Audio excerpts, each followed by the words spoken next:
Soup. Oh, cut that off before we get copyrighted. Hello, everybody, and welcome back to another episode of Nerd Soup. I am Beau Oliver, joined here today with Aaron, the Nerd Soup Monkey, and we are here to review the very first episode of the Obi-Wan Kenobi series.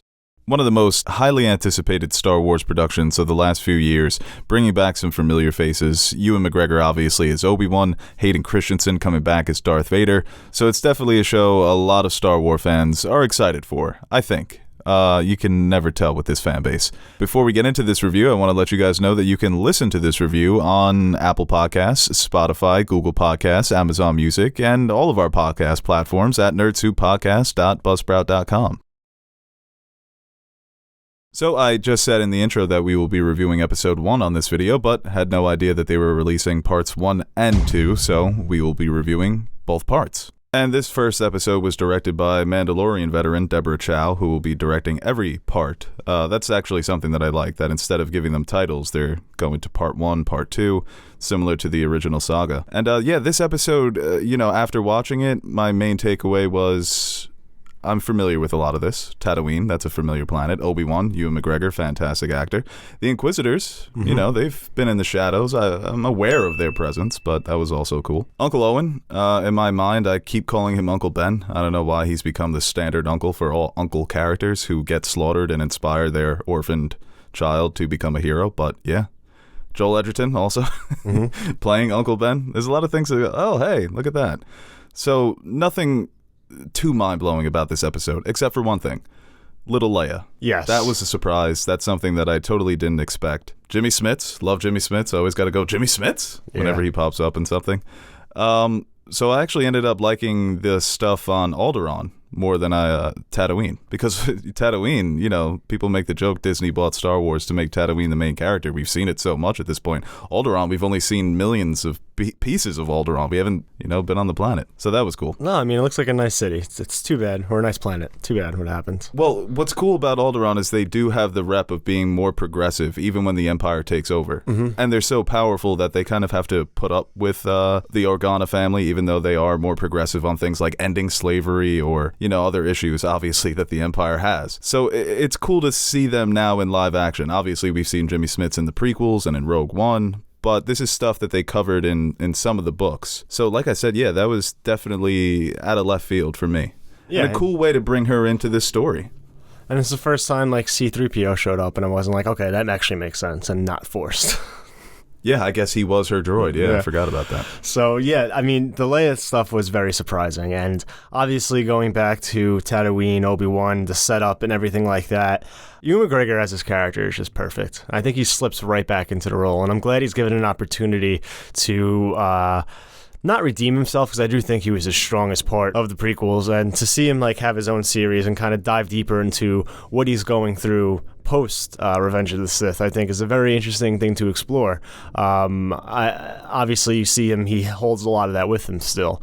And I think as the series progresses and we see him, how he copes with everything and his failure and his perceived failures and where he's at in his life now, I think could be a very interesting dive into that character. Yeah, the nightmare sequence I thought was done well, especially when he lets out that call for Qui-Gon. Qui-Gon's not there. He's sleeping alone under the stars. So there's an emphasis on how alone he really is. And the other Jedi, Ben Safdie, playing that random Jedi who's on the run. I thought that scene was a moment full of a lot of tension. I love the speech from the Grand Inquisitor about the itch that the Jedi always have to do the right thing, to be righteous, and sometimes that comes back to bite them, and sometimes that blinds them into making the wrong decision. But I thought that was a cool moment. And the Inquisitors, their vibes, they were scary. That scene in the tavern, it's got the Western vibes. They're just shaking up even though Tatooine's got its problems, it looked like a pretty peaceful town, or peaceful part of Tatooine. And we'll see, how far those characters are willing to go. But like I said, Ben Safdie, he has that moment with Obi-Wan where he just completely lets him down, and he sees how defeated he actually is. And it's it's probably heartbreaking. Obi-Wan's got this rep going back to the Clone Wars as one of the heroes of the galaxy. So I imagine a lot of people are still looking to him to be a hero, but like the Inquisitor said, the Jedi did let them down. So I imagine there's also a lot of animosity out there for the Jedi and for Obi-Wan. Also, just want to point out the classic Han Solo line of not believing in the Jedi. I figured it out. He's just got anti-vax energy. It's broad as day, right there in everybody's faces, and Tom's like, I'm not believing Han it. Solo listens to the mainstream media? No. Jedi. Legit, everybody knows about the fucking Jedi. Everybody but Han Solo. Yeah. Even Chewbacca, we can't understand him, but that's what he's been saying the whole time. Yeah. You're a fucking moron. Get off Facebook. And just like from everything from like the technical aspect, I think the show actually looks very good, better than any other Disney Plus show. It definitely seems they put more effort into I don't want to say effort, but more budget resources into making this look cinematic. Right. And that's the thing too that I think we've not argued about, but we've talked about with some of these series is like, or especially with the Marvel series, is like, 6 episodes, around a half hour each. Could this have been a movie?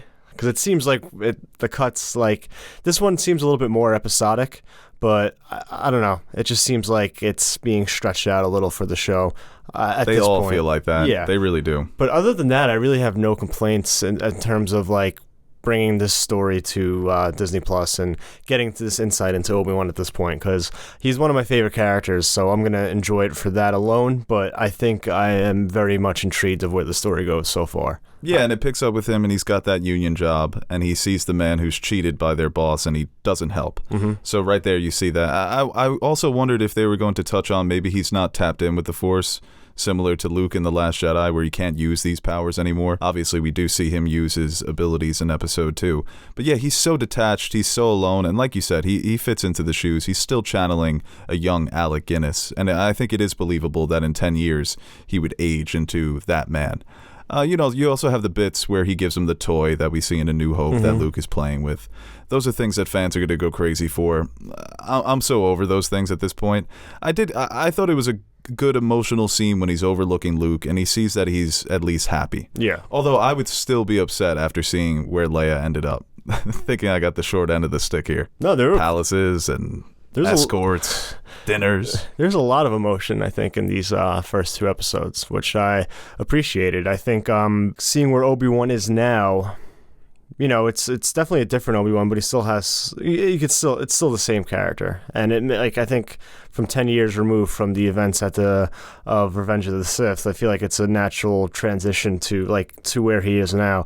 And even another great scene I thought with Uncle Owen, when he's basically giving him the business about everything, and that moment where he's in that situation where he might have to use his power to help save him. And I thought that was very suspenseful, but obviously it got cut off before we would know if he would intervene or not. So did Reva make a masturbation joke?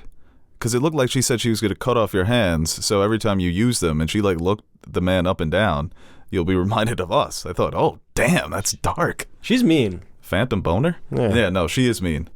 I know they're like Siths, not Inquisitors. No, not I know. No membership for them. Only 2. I corrected myself. Okay. But the Grand Inquisitor does have yellow eyes, so he's almost there. That is true. He's one Darth Vader falling down the stairs away from getting the upgrade. That's canon. Yellow eyes are canon. It's I know they're bad guys and everything, but she's just mean. Yeah, she was. I thought that she was a scary presence, and I think all of them were intimidating. But it was also interesting. They've put more emphasis on this, that the Empire is full of people who are willing to listen to orders and carry out the deeds of the Empire, but that doesn't necessarily mean they're evil.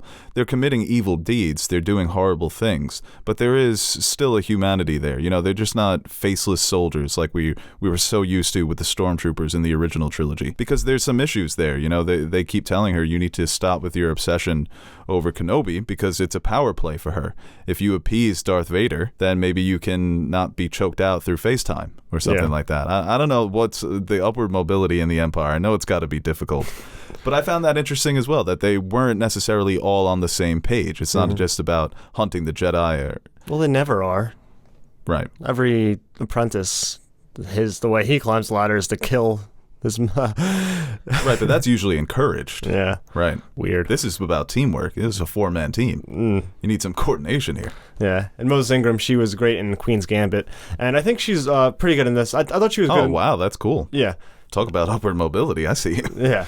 I liked her character more in this episode than in episode 2. In episode 2, it felt like it was wearing thin a bit. Yeah, and I feel like it was a little bit forced. Yeah. And I know she's a great she's a good actress from Queen's Gambit, and I think she has moments in this series too, but I feel like some of the writing with her and some other aspects. But we'll get into that in episode 2. But here they come in. I think it was a good presence. Fun, great to see like just fucking lightsabers right off the bat again. Right. God, let them clash. Yeah, that's what I've been waiting for.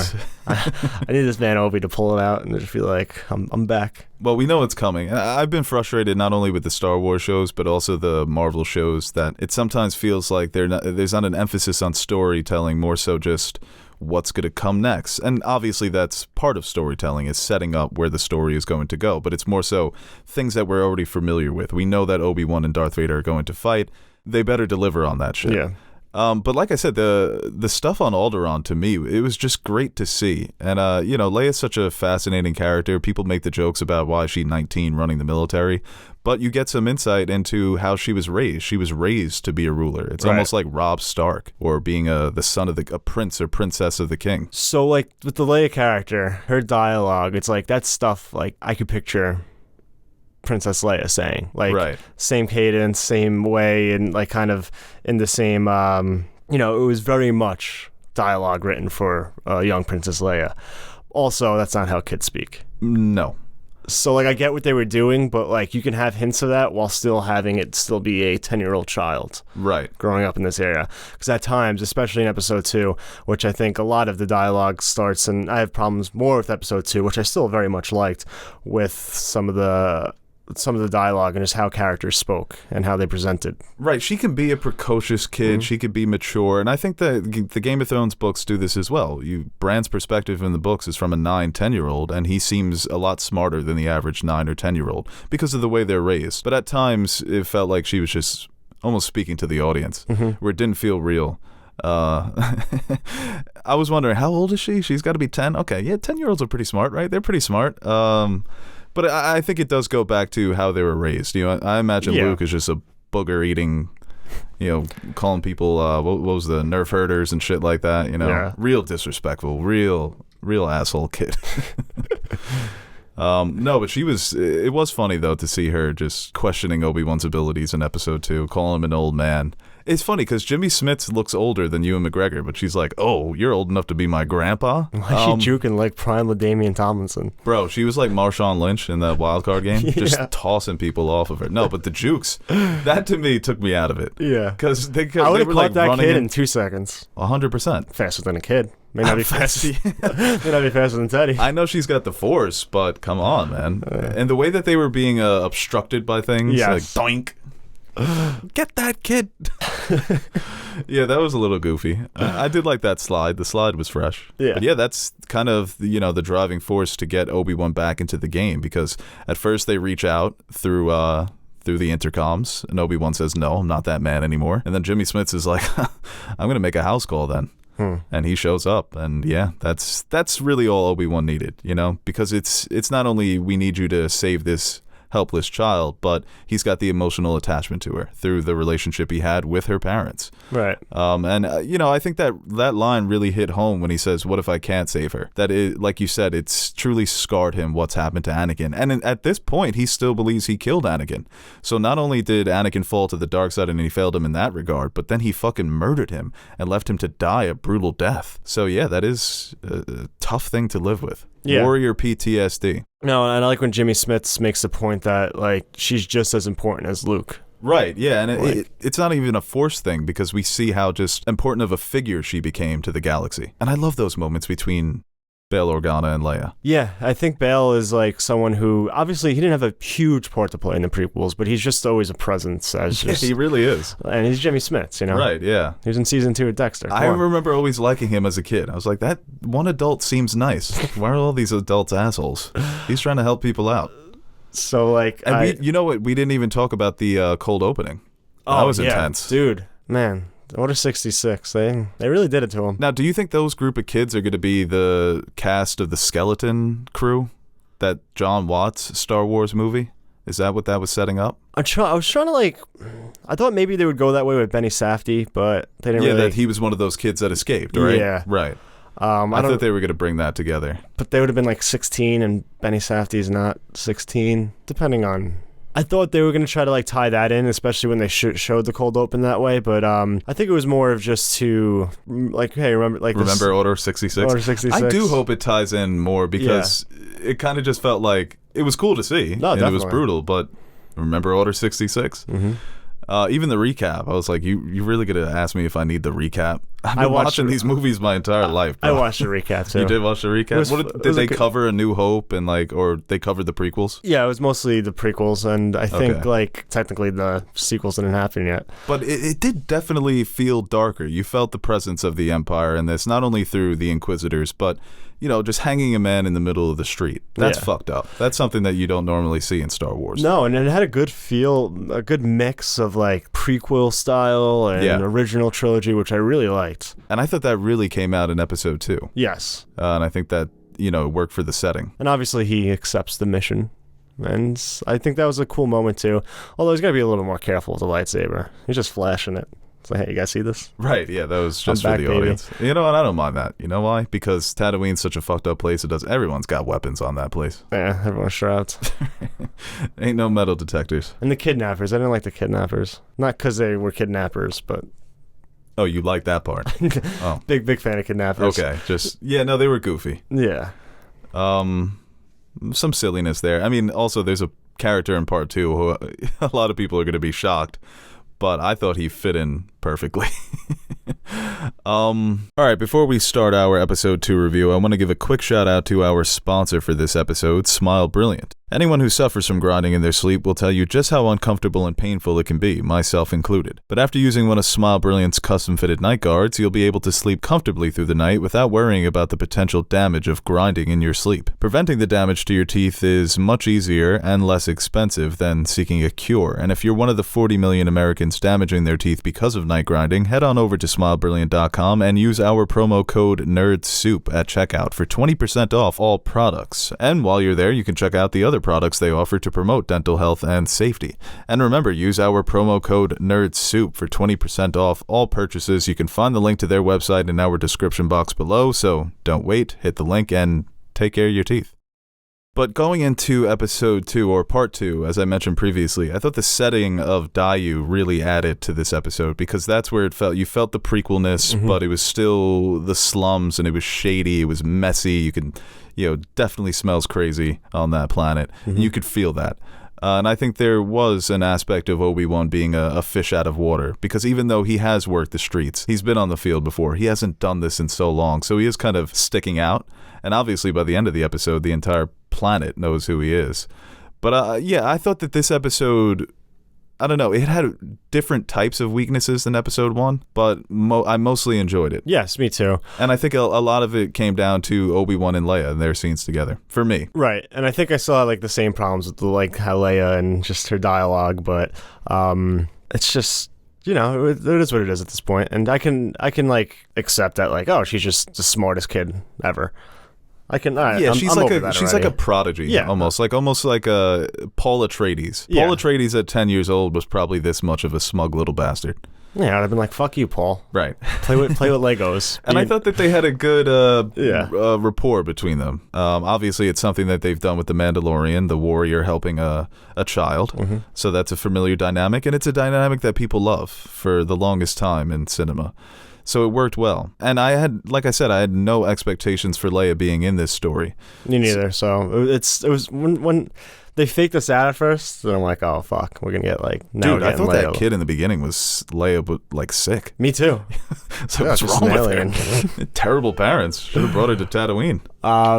But yeah, their relationship, I think it really... like the whole time watching, I'm like, all right, so like when she sends the message to Obi-Wan, I guess they talk about the Clone Wars, like in my head, I'm just trying to like see if it makes sense. And I thought it passes. Yeah, no, I did the same thing. Because she like... Yeah. You served my father in the Clone Wars. As a Jedi, so like it makes sense. And I don't really fucking care at this point. Uncle Obi, that's why they're going to change it when they do the new editions, the 4K. The 8K. I thought it was a bit of a stretch for Reva to kidnap her and think that's going to be the way to bring Obi-Wan out of hiding. That's the thing with How did she know she was boys? With some of the writing with that character, because I do think she's like a formidable like opponent, and when even though she like did some unnecessary moves with the parkour. I thought that was actually shot like pretty well. Yeah, I didn't mind it. I thought it was so excessive, but go off, Queen. Yeah. If you can do it, might as well. I think I just need something from that character if she's going to be the main antagonist. Like, I don't want her obsession for Obi-Wan just to be like to appease Vader. I wanted it to be like something, and I hate talking about what I want versus what I get. I thought that's what they were setting it up as. Obi-Wan owed her something, but or there's something like in her past. Like, Obi-Wan fucked her over as a kid. Maybe she was a young Jedi, because he said most of the Inquisitors were Jedis. I think that there will be something like that. And I think so. That's the only problem I have with the writing, like with that character. And if I'm proven wrong in further episodes, and I'm like, oh, perfect. Like, then that's what I wanted. Like, that's what I think actually would be the better route to go. Because we know Darth Vader's obviously not dying, or Obi-Wan, so they need to set up, I think, a big bad for Obi-Wan to overcome. Yeah. Because that's just classic Star Wars storytelling. You set up your good, you set up your bad, so you build up hype for that confrontation. And like I said, I thought they did a much better job of making me not like her in part 1. Mm-hmm. Whereas in part 2, I thought, okay, they're not going to do anything here. I don't think they're going to clash lightsabers. No. Even at the end when she's trying to figure out where he is. So hopefully that there is some more meat to that character in terms of why she's so obsessed with Obi-Wan. I definitely think that's something they need to get into in these next parts. She's like, the way she talks about it and the way she like goes about things and how she goes against orders just to get him, just to like appease Darth Vader. I don't know. Maybe. That's, like you said, that's how you climb the ladder in the Empire, but a little bit personal connection would, I think, spice things up a little. Well, what did you think about Kumail Nanjiani in this episode? I hated him, but then I liked him. He's one of my favorite actors working today. I think his delivery, his comedic timing, always works on me. It does. With and he's also the perfect slimy type of personality to do what he was doing. I actually would have found it much funnier though if he really was a Jedi, like an actual Jedi, but just a scumbag now. That actually may have been better. I think there's a couple of leaps they take in this episode, especially why is Kumail? I wasn't convinced. Like, wow, now I'm just gonna help Obi-Wan. Or why Reva doesn't just they set him up as cut him in half. Right. They set him up that he's doing these things to help people, but he's also taking payment. He's got, I guess he's a bit more gray. But yeah, no, he turns rather quickly at the end. He's like, yeah, we're just going to help out Obi-Wan. Reva's cutting hands off the last episode, and this guy's stepping to him. This fake ass Jedi. Yeah, I was surprised that she was humoring him that way. Yeah. Because she figures it out pretty quickly that he's not a Jedi. And yeah, she's like, I can't kill Kumail Nanjiani. He's such a fan favorite. He signed on for 3 episodes. Yeah, right. He's going to be in the Boba Fett show. Well, that's what would have happened. If they have to be very careful about who they give powers to, because then everybody wants a spinoff. So yeah. When do we get in the Kumail movie? Yeah. Release the Kumail cut. I thought that bit was funny. Like I said, he's such a funny actor to me. His comedic performances always hit. Definitely a quick turn there at the end. I loved Obi-Wan in the Spice Lab. That was... cooking it up. Yeah, cooking it up, man. Causing trouble. You see the shady side of the galaxy once again. And then the way he uses the spice to knock out all of those guards was really cool, too. Walter White moment, right? Yeah, yeah. It is, especially in the lab when he's cooking up. Well, it's like we talked about. I like the whole Obi-Wan and Leia relationship, but I feel like that's the problem you get with TV sometimes. Is like we need to have this be this arc for this episode. So how do we waste 5 to 10 minutes to get to that point? Let's just have Leia and Obi-Wan have this little distrust back and forth and kind of create all the problems that I didn't like that for the episode. Her running away, I thought that was a waste of time. Like you said, we need to get to past 40 minutes here. So what are we going to have these characters do? And even what you mentioned with Reva, that her bouncing around the roofs and running around and jumping around, it doesn't end in a great confrontation. So you think that she's going to catch him off guard on the roof, but then Obi-Wan has the hero moment where he saves Leia, and it's the first time we see him actually using the Force. So that's cool, but then they kind of just wander off. And Kumail Nanjiani helps them, and then they're trying to get off on the freighter. So I thought that there was a lot of... Sometimes there is filler within an episode. It's not only episodes are filler. Yeah. I wouldn't go as far to call this a filler episode, but yeah, I wasn't as engaged as I was with episode 1. And I think a lot of what kept my attention with episode 1 is things that, like I said, I'm already familiar with. So it's just so curious to see where these characters are picking up with their lives. Even at the end, I thought that was actually a good scene when she has him in the cargo hold or whatever that is. And right, well, that's great. We get the reveal of Darth Vader still being alive. Even before that, her just like tormenting him or like trying to get him out of hiding and thing. I thought that was actually really well done.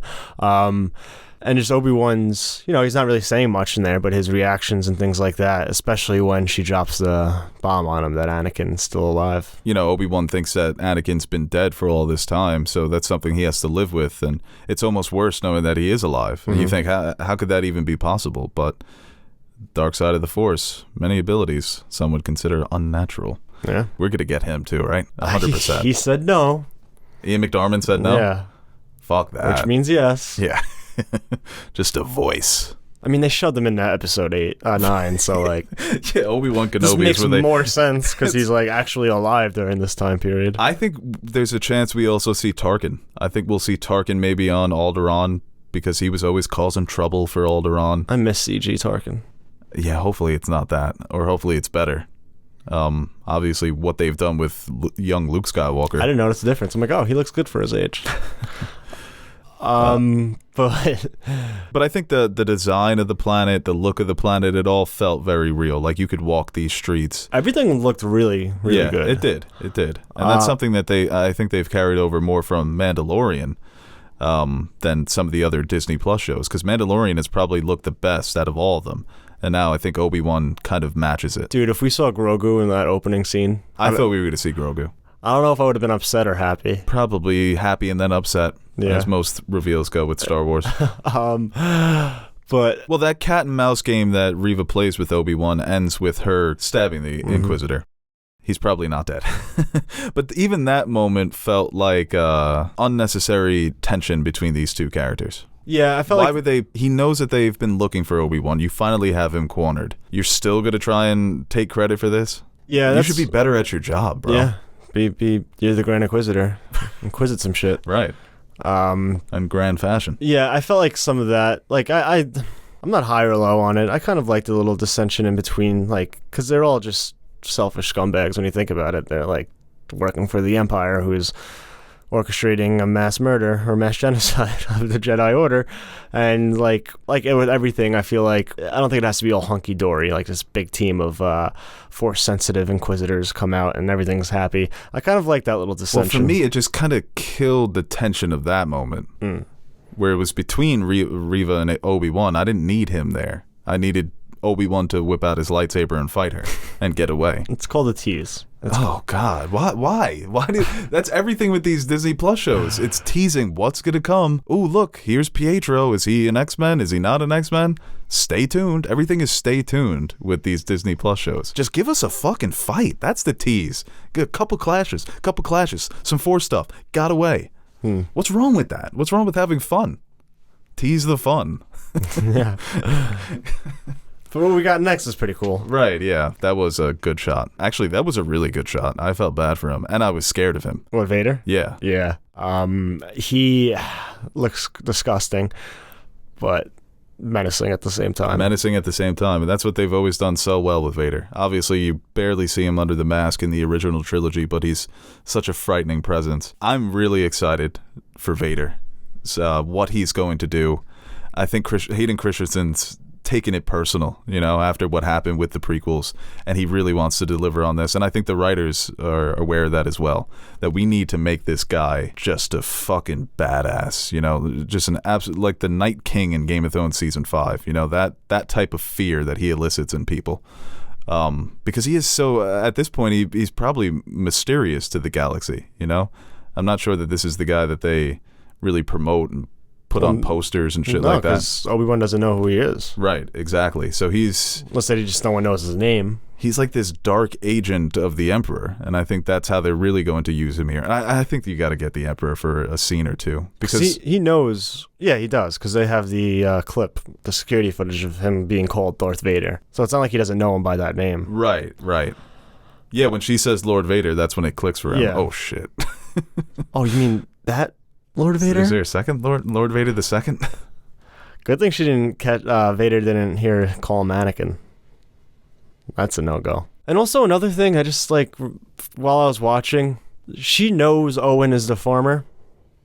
She's like, Owen, right? Yeah, farmer, you got this, got family, yada, yada, yada. I don't know, maybe check on my stepbrother, their connection. I don't know. I feel like unless there's just absolutely no. I forgot that there was like, they always give an excuse as to why Vader didn't go to Tatooine, but yeah, if he's got people working under him, you would think that that would be a place he would send them to, where my only living family is.